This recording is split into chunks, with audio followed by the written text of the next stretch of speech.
Assalamualaikum warahmatullahi wabarakatuh. Om Swastiastu, Namo Buddhaya, Salam Kebajikan. Perkenalkan, nama saya Sastro Kusuma, mahasiswa PSDK Waikanan, jurusan D3 Akuntansi NPM 230106232, Fakultas Ekonomi dan Bisnis. Saya akan berbagi pengetahuan dan pengalaman saya mengenai anggaran APBKAM dan SPJ dalam wawancara ini. Semoga informasi yang saya sampaikan bermanfaat bagi kita semua.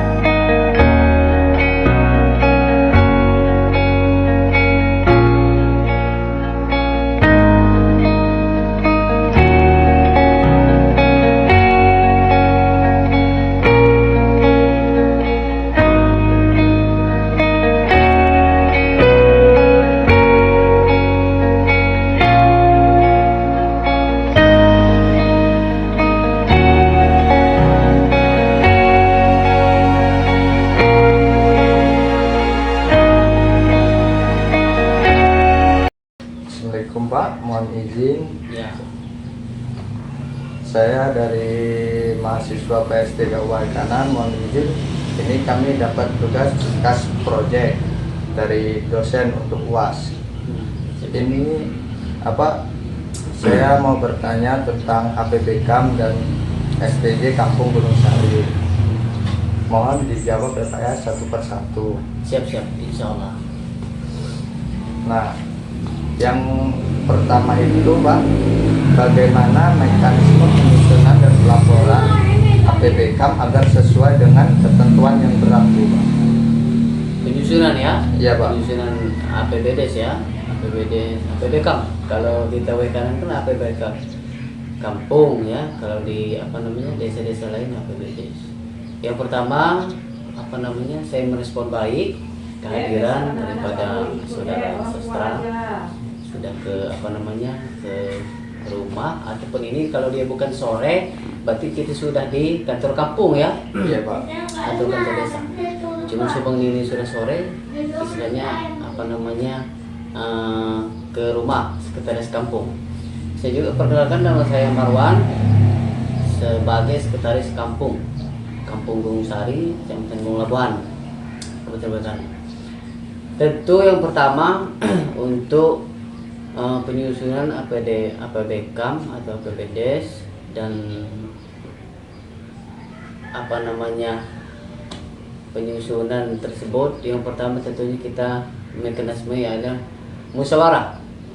Kita dimulai dengan musyawarah, kemudian pembentukan tim penyusun, sehingga kita melibatkan di situ aparatur yang lain seperti KAUR, perencanaan, KAUR keuangan.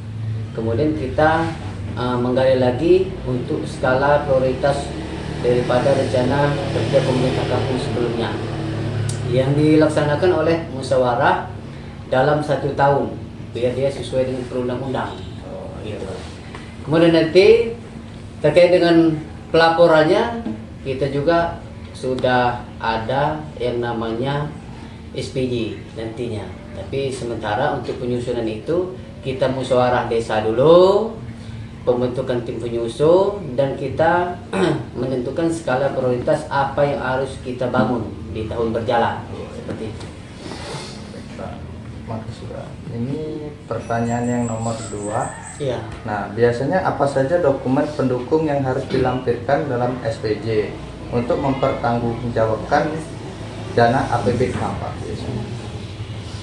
Kalau untuk dokumen pendukung, yang pertama tentu dokumentasi. Pekerjaan kita dari mulai 0%, kemudian 25% sampai dengan 100%. Jadi dokumentasi, video, kemudian juga kita butuh bukti. Bukti dari materai, bukti dari kwitansi belanja, dan nota-nota. Nah, seperti itu. Jadi kalau kita belanja ke material, notanya harus jelas, harus ada cap dari pada toko tempat kita belanja. Gitu. Itu bukti-bukti pendukung. Gitu. Oh iya Pak. Yang selanjutnya, nah gimana itu Pak peran bendahara dalam proses verifikasi dan validasi SPJ pada pelaksanaan APBKAM Pak? Yes. Kalau bendahara, terkait dengan bendahara itu peran sangat penting ya dalam penyusunan untuk SPJ pelaporan. Karena bendahara kan verifikasi dan validasi SPJ. Bendahara ini memeriksa kelengkapan, kemudian kekurangan, keabsahan dokumen pendukung, memastikan sesuai anggaran dan realisasi ini sudah sesuai realisasi apa tidak, dan mencocokkan data-data keuangan. Nah, seperti itu. Istilahnya bendahara ini juga bertanggung jawab atas penyimpanan dan persiapan SPJ. Pengarsipan SPJ dan sebagainya itu udah urusan bendahara semua tuh, kaur keuangan. Seperti itu. Nah, yang keempat, nah biasanya kan ada tantangan dalam melaksanakan itu, Pak. Nah, tantangan utama yang sering dihadapi dalam penyusunan SPJ itu apa, Pak? Tantangannya? Kalau sebenarnya semua pekerjaan kan ada tantangannya. Iya, Pak. Tapi untuk SPJ ini sebenarnya nggak ada tantangan sih. Adapun dia ada kesulitan sedikit, yaitu mengenai nota, mengumpulkan untuk bukti-bukti pendukung tadi. Seperti tahu kan kemarin kaur keuangannya TPA-nya belanja, kemudian notanya hilang sehingga kita harus ke toko lagi untuk mencetak nota. Jadi paling nota lah intinya, kurang lebih itu. Kalau kesulitan yang tantangan keseriusan itu tidak ada sebenarnya. Nah, yang keenam ini apa konsekuensi jika SPJ tidak disusun secara tepat? Tepat waktu ya? Iya, Pak. Nah, itu sudah jelas. Kalau untuk SPJ atau LPJ, pelaporan yang belum kita buat, kita belum tersusun tepat waktu. Kalau mengenai untuk dana desa ini, dia kan ada 2 tahap. Tahap pertama pengajuan, tahap berikut pengajuan lagi. Sudah barang tentu akan memperhambat desa itu untuk mengajukan tahap berikutnya. Itu pasti. Pasti penundaan pencairan kan? Iya, Pak. Nah, itu pengembalian dana yang telah dicairkan itu. Sanksi administratif lah, seperti itu kan. Sanksi hukum juga bisa kalau kita sudah sampai di tutup tahun tidak mengajukan, ya sudah bisa jadi sanksi hukum. Kenapa nggak kita ajukan? Seperti itu kan. Yang ketujuh ini, Iya. bagaimana keterkaitan antara dokumen DPA dengan penyusunan SPJ dalam pelaksanaan PBK? Itu kalau mengenai dokumen DPA itu kan daftar pengguna anggaran Iya, Pak. yang dibuat oleh seksi-seksi, kasih pemerintahan, kasih kaur dan sebagainya. Itu sangat acuan dalam menyusun SPJ. Jadi memang harus berkaitan dua ini, harus sesuai dengan DPA, baik dia segi jumlah anggaran maupun jenis kegiatan. Intinya antara DPA dan SPJ ini memang sebagai acuan untuk menyusun SPJ, acuannya dari DPA. Yang selanjutnya ya, Pak ya. Iya. Mohon maaf. Bagaimana prosedur tindak lanjut jika terjadi kesalahan realisasi kegiatan laporan SPJ, Pak? Biasanya. Jika terjadi kesalahan ya, Iya, Pak. itu ya perlu dilakukan investigasi, mengetahui penyebabnya apa kan. Setelah penyebabnya diketahui, maka perlu dilakukan koreksi ulang SPJ tersebut dan mungkin juga penyesuaian anggaran. Dalam kasus yang serius ya dapat dikenakan sanksi sesuai dengan peraturan yang berlaku. Itu aja. Tapi biasanya jarang lah yang sampai di seperti itu, ya. Yang penting SPJ itu dibuat tepat waktu. Seperti itu ya. Yang selanjutnya, Pak, di mana masyarakat dapat mengakses informasi terkait SPJ dari setiap kegiatan biaya APBK. Nah, apakah tersedia secara online apa offline, Pak? Ya, kalau untuk Kampung Gunung Sari ini dia masih secara offline. Jadi kita buatkan banner 2x4 ya kan meter, nah 2x2,5 meter kita pasang di kantor kampung seperti itu. Jadi realisasinya di situ, anggarannya di situ, peruntukan dananya juga ke situ. Sudah tertera semua di situ, sampai dengan jumlah pos belanjanya sudah di situ semua. Jadi nanti masyarakat yang sudah melihat sudah mengetahui lah. Kalau secara online memang untuk Gunung Sari ini belum ada webnya seperti itu.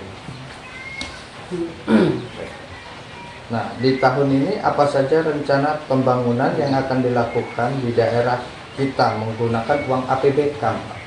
Oh, di tahun ini ya? Iya, Pak. Di sini kalau untuk Desa Gunung Sari ada sumur bor. 2 unit sumur bor di dusun 4, kemudian di dusun 1 seperti itu. Kemudian kalau untuk sementara 2 itu sumur bor. Dapat dijelaskan berapa anggaran yang digunakan dalam pelaksanaan pembangunan Sumur bor. Ya, Pak, anggaran sumur bor. Kalau untuk sumur bor ini per 1 unit itu sekitar kurang lebih 63. Iya, 63 juta per 1 unit itu. Itu kan dia standar desa. Berarti dia, maksud saya, sumur bor itu pembangunannya pakai tower. Tower yang dari besi itu, Iya, nah, Pak. 3 meter. Jadi dia bukan sumur bor yang standar kabupaten. Sehingga nilainya paling ya sekitar 63 lah. 63 juta. Apakah masyarakat benar-benar terlibat dalam proses musyawarah perencanaan desa, Pak? Masyarakat sebagai Terlibat, Pak? iya, sangat terlibat. Karena kita Badan Permusyawarah Kampung melakukan suatu kegiatan musyawarah, kita melibatkan tokoh-tokoh di situ, tokoh masyarakat, tokoh pemuda, tokoh agama di situ. Sangat terlibat masyarakat. Oh, berarti seluruh ya, Pak? Iya, masyarakat. Nah, yang terakhir, Pak, ini, Pak, Iya. bagaimana koordinasi antara kampung dan pemerintah kecamatan terkait APBKAM dan SPJ? Itu sangat dilakukan melalui rapat berkala, pelaporan berkala. Dalam arti konsultasi kami pemerintah kampung dan kecamatan, karena kecamatan ini memiliki peran sebagai pengawas terhadap pengelolaan dana desa. Justru kami ini harus sangat melakukan konfirmasi antara pemerintah kampung atau desa terkait dengan SPJ dan penganggaran dan sebagainya untuk dari ke pemerintah kecamatan. Sangat konfirmasi sangat baik dilakukan setiap tahun. Yang namanya anggaran itu dan pelaporan ya memang saling konfirmasi antara pemerintah kecamatan dan kampung. Ini kan sudah selesai, Pak, ya. Saya sangat berterima kasih kepada waktu luang Bapak untuk menyempatkan wawancara ini. Izin, Bu, ini kan kami dapat tugas dari kuliah. Ya, perkenalkan dulu ya, Bu, ya. Nama saya Sastra Kusuma dari mahasiswa PSDK Waikana. Di sini saya mendapatkan tugas case project mengenai anggaran APBKAM dan SPJ. Nah, nanti kan saya kasih pertanyaan, mohon dijawab ya, Bu, ya. Ya, terutama Ibu namanya siapa, Bu? Nama saya sendiri Ii Sugiyarti sebagai masyarakat. Tapi nggak nggak jadi aparat apa begitu kan, Bu? Enggak, rakyat biasa. Cocok, Bu. Nah, yang pertama ini ya, Bu, ya, yaitu apakah masyarakat merasa mendapatkan informasi yang cukup dan transparan terkait penggunaan dana APBKAM, Bu? Biasanya itu, Bu. Ya, banyak desa kini menyediakan informasi APBKM secara terbuka melalui papan pengumuman, baleho, rapat publik, dan website desa, sehingga kami sebagai masyarakat mendapatkan informasi yang cukup dan akurat secara transparan juga gitu. Ini yang kedua ya, Bu, ya. Ini. Ya. Bagaimana pendapat masyarakat mengenai keterlibatan mereka dalam proses perencanaan, Bu? Biasanya keterlibatannya gitu. Nah, dalam apa gitu. Iya Mas. Gini, masyarakat umumnya itu merasa terlibat, sangat aktif ya. Karena pemerintah desa melibatkan warga, Berarti melibatkan kami. ini seluruh ya Bu? Iya. Oh. Dalam musyawarah dan pengawasan lingkungan, anggaran ya, mendorong partisipasi dan masukan konstruktif. Nah, kayak melibatkan kami juga. Pokoknya semuanya secara transparan, tidak ada lain-lain. Pokoknya semuanya sangat jelas ke iya. masyarakat. Iya, Bu. Nah, yang ketiga ini, apakah masyarakat mengetahui prosedur pelaporan dan pertanggungjawaban APBK itu? Nah, biasanya kan di desa itu kan ada namanya SPJ, itu kan surat ini kan. Apakah ada transparan lihat langsung, secara langsung gitu nah Bu? Untuk masyarakat pada umumnya ya, kalau kami kan sebagai masyarakat itu tidak ada di kantor, tapi ya secara bahasa kami juga sedikit mengetahui, sedikit demi sedikit, dan agak transparan. Dan publikasi dokumen juga kami melihat ya, Oh, iya. anggaran itu serta laporan realisasinya kami melihat juga. Gitu. Yang terakhir ya Bu ya. Ya. Nah, gimana tingkat kepercayaan masyarakat terhadap pengolahan APBKM dan APBKM itu nah, Bu? Tingkat kepercayaan masyarakat itu keterbukaan ya, seiring keterbukaannya, informasi dan partisipasinya masyarakat dalam pengawasan. Terus juga yang memperkuat akuntabilitas desa pemerintahan. Ya, kami cukup banyak mengetahui lah. Ya, yang itu biasanya itu hal-hal apa aja yang dibahas dalam musyawarah itu Bu? Dalam musyawarah kampung Iya, Muskam, iya Bu. Biasanya apa aja yang dibahas gitu? yang dibahas lumayan banyak ya, seperti tentang pembelanjaan anggaran desa, terus itu terutama ya prioritas. Kalau belanjaan anggaran desa itu prioritas untuk masyarakat, itu sangat dinomorsatukan. Terus juga seperti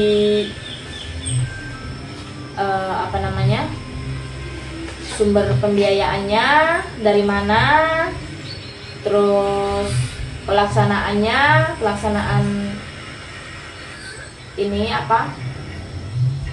anggarannya misalkan dibuat seperti apa gitu. Kami kayak itu bikin sumur bor itu juga kami dimusyawarahkan. Terus juga pengawasannya kami tahu, melihat seperti itu. Ya, saya rasa ya cukup jelas sih semuanya. Biasanya itu masyarakat mengusulkan apa tidak Bu? Itu kalau untuk masyarakat pastinya mengusulkan ya Mas ya. Setiap dusun Pak Kadisnya pasti mengusulkan, karena kami sebagai masyarakat dalam setiap berjalannya bulan, tahun itu kan kami mengalami ya, mempunyai keinginan lah dalam setiap daerah kami, kampung-kampung dusun seperti itu. Jadi kami mengusulkan supaya diadakan apa gitu. Dan nanti dalam musyawarah kampung itu disampaikan kepada pemerintah desa. Ini kan sudah selesai Bu ya. Terima kasih atas partisipasinya Ibu, udah menyempatkan waktu lah. Iya, sama-sama. Ya, mohon maaf ini mengganggu waktunya. Iya. Sekian Bu ya, terima kasih Bu. Iya, sama-sama.